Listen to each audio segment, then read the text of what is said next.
Good to see you, Joe. And you, Joe?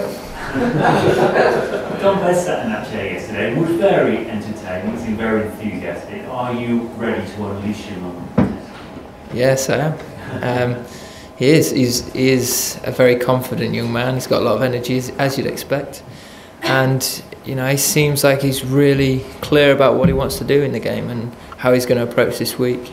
And that's all you can really ask of someone making their debut, which is really exciting for me as captain. And you know, I remember mine, and I remember the feelings. All you want to do is for tomorrow to come round and to get given your cap and get out there. So he's approached this week really well, and hopefully he can have a good start to what's hopefully a good long career. Does his presence in the team, and also I guess just Butler, symbolise something new that you're trying to do with the Test match team as a whole, and a new energy or approach to it? Yeah, we want to make sure that we've got a side that's covers as much as possible, give us as many options and the best options we can have in each department. And you know, you look at having someone like Joss at number 7 and what he can bring. I think that's a really exciting and an integral part of our batting unit as well. Having the ability to take the game to the opposition and from a position of strength make it even stronger and maximise the top orders runs, and also with the tail be able to be really cute and smart and get the best out of them as well. And you look at the way he approaches his white ball cricket, and there's a lot of that which I think can cross over. And if he is a very smart cricketer, he's got a good brain. Vice captain, he's got a lot of experience in white ball cricket. And I think that can transfer, and this is an opportunity for him to do that in Test cricket. It's funny for me, Joe. I mean, you're taking on even more responsibility by taking that number 3 spot into the batting order. It's clear that England are going to need a lot from you in all forms of cricket for the next couple of years at least. We just seen Abid de Villiers retiring, saying I think his quote was he's run out of gas. I mean, the demands from the cricketers like de Villiers, like you, are huge these days. The schedule, the relentless nature of it. Now, how do you make sure that your workload is manageable, Joe, and your responsibility? Yeah, I think it's very different. I think you look at someone like AB, and he's had a wonderful career. He's done some freakish things in the game across all 3 formats, and he's been a great servant for South Africa. But he's been doing it for 12 years, or a long time, and that's, by anyone's standards, that's a long career. I look at how it is at the minute, and when you go from different formats, it gives you energy, and a slightly different squad, a different way of thinking about the game, and that in itself has always been enough for me to be energised and be ready for that series. So I can't see how that's going to change anytime soon for me. So the disparity between you and Soleil and other forms at the start has been well documented. But the worry things went last winter, which was obviously not great at all, but even more pressure on the kids to just make sure you do get it right. Oh, you just got to be really clear about how we go about this series and how we're going to win this week. If we look at trying to win every game and do put pressure on ourselves, it's going to make it even harder. But we know we're a very good side at home. We've had a lot of success recently in these conditions, and we know what we need to do to perform well here. And I think the lads are really clear now, having had a really good lead into this game. We had a good chat on Sunday when we met up as a squad and made sure that everyone was fully aware of how we're going to approach this summer as a whole, and this series in particular. So that when it comes round, it is really clear of what is expected of everyone and how we're going to deliver that. That's back in New Zealand, still got a full package back injuries that you've got. And I think that's about that. Yeah, he looks like it in the nets. He's bowled nicely. You watch Ben train and he sets a standard. He goes about things as He's a standout. If you watch the whole session, he does everything at match intensity, and he really does help drive it and pick people with him. And to have him back around the squad's always a massive boost for us. And to have his bowling as well will obviously add to our attack and give us a different dimension. So that's really pleasing for me as a captain and for us as a side. Is he able to get through that season? He hasn't bowled before as well since that. Is he up for that? Yeah, I think so. You know, he's one thing about playing in that tournament is you're always maintaining workloads and you're sort of building up throughout that period. Might not be in terms of throughout a day or a week, but Ben's a fit lad. He knows how to get ready for games, and he knows that when he gets out there, he'll give absolutely everything for England. Nick, and then Germany. Mr. Cook had a lead assistant a year or so, and he said that he thought about quitting before I done 100. What sort of frame of mind do you think he's in now, and how do you think? Yeah, I think he's in a good place. He's, as the rest of the lads, he's approached this really well.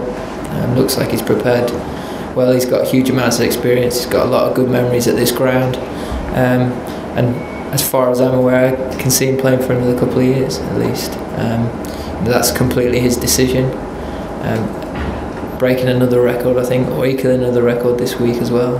He's such a big part of our dressing room, and when he scores runs, we seem to, it correlates with us doing well. So hopefully he can have a really strong summer, and that can all sort of go to the back of his mind, and we can get the best out of him for the next couple of years. Joe, have you had a look at this Pakistan team playing against Ireland? If you have, what do you think of it? I think it's a good side. Not seen from the last tour. There's been quite a lot of changes. It looks like the attack that they might go with is to try and exploit English conditions in particular.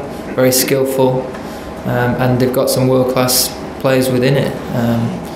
We've seen quite a lot of Azhar Ali, Asad Shafiq, Safar as the captain, Barber, Azam. In the middle order, there's some really good players. Obviously Mohammed Amir, and we've come across him in the recent past, along with a few of the other seamers, and we're expecting a really strong Pakistan side to come out and play against us, and we know we're going to have to play well to beat them. Stefan, Julian, and Nick. Joe, all of the years since you took over as captain, back when it started, do you think in that time England have become a better side, a worse side, or stay about the same? I think we've had different challenges to deal with, and I don't think we've been at our best this winter, to be honest with you there. But I think this summer is a really good mark of that, and seeing where we're at. So I think that's something that we can judge at the back end of these 7 test matches. So what are you looking for over the 7 months? I think more than anything is to see a few lads grow, and to make sure we are maximising and giving ourselves chance to over a really long period of time be consistent and be more successful everywhere we play, not just at home, away from home. When we do play in England, be more consistent with back-to-back games. I think that's something we struggle at, and that's going to be a big focus for us. I think just all round become more skillful, more prepared for longer series, and that's something that you can measure in 6 months' time, I suppose. Yeah, so I know you said Dom Bess is going to make his debut. You decided on your 11 tomorrow, yeah? No, we're going to make that decision tomorrow morning. What are the sort of factors that are sort of having to balance up when you look at the final composition of your side? I think it's making sure we've got the right attack to exploit the conditions, and I think we'll get the best idea of that when we see the surface in the morning. Joe, you talked about Ben's notes, setting the standard, intensity that he trains with as well as. Do you feel that that's a lesson that needs to be learned by one or two other members of the squad? I think, I wanted to, more than anything, at the start of this year is really set about how we go about things moving forward. And regardless of how things have gone before, this is the standards that we need to meet, and this is what I expect from us and how to prepare for the rest of this summer and beyond. So got a really good response from the boys. They've all thoroughly enjoyed this lead up to this test match, and hopefully we'll see some improvements from that rather quickly. Do you think it might be losing Australia, of course not, but maybe some good that comes out of that experience? Well, hopefully, yeah. Any sort of lessons that can be learned over there, you'd like to think the lads take that upon themselves to do so. As a squad, we had to deal with a lot, and we've spent enough time now talking about the winter and the lessons that we need to get right and the areas that we want to improve on. It's now about going and doing it, and the start of that was in the build up to this game, and I suppose our challenge is now maintaining that and making it better if we can throughout this summer. Yasser Shah obviously caused a lot of problems the last time Pakistan toured England. He's injured and his replacement Shadab Khan. Have you had a chance to look at him at all? He's done well past 70s and past, but what kind of plans are you coming up with in terms of dealing with the league? Yeah, I mean, Yasser had a great tour last time he was here and posed a lot of issues for us as a side. I faced Shadab last summer in the Champions Trophy. He's obviously had a great couple of years for Pakistan and in domestic tournaments around the world. And he's a good bowler. He's got good skills, good googly. Brings the stumps into the game a lot, especially first innings. So I think more than anything, you've just got to make sure you do your research. You're quite clear on. Try and give yourself the best idea of how they're going to break you down as a batter and how they're going to try and get you out, and then adjust well and counteract when you can. And that's different for every player. But more than anything, it's having that clarity in your own mind about how you're going to do that. We're going to take three more. John, Ali, and we'll finish with Joe. Joe, do you think young boys and girls are still attracted? Yeah, absolutely. Watch.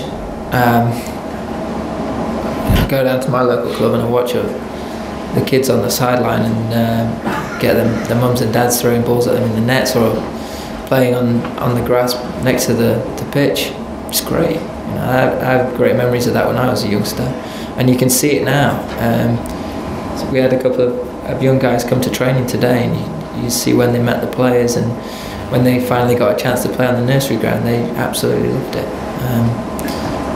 Of course, we want to make it better. We want to expand it, make it as exciting, and bring as many new people as possible. But because of that, I don't think that there aren't people out there growing up wanting to play cricket, and we just want to make sure there's as many opportunities there for youngsters to get into the game. So I think that's how I see it anyway. And then it's just about making their experience as enjoyable as possible. And as players, when we play Test cricket, one-day cricket, that's the opportunity to show them how fun it is, how much we enjoy the sport, and hopefully that can transcend and give them something to look up to. It's Ben's first cricket back in England since the events of last summer. And you're missing a test match later in the summer. How easy is it for him and the team to put those things to one side? Does it feel different? No, I think as soon as Ben came back in, it was, he obviously brings a lot, and he's very focused about performing well. As I say, he always sets a standard in the way he goes about his training, and lads just like having him around. He adds a lot to this team, so it's not something we've really ever thought about.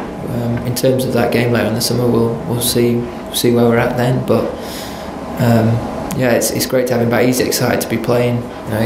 As everyone, you turn up for that first week of the summer is always very special, and you can see him absolutely buzzing, and he's desperate to get out there. Last question to Joe.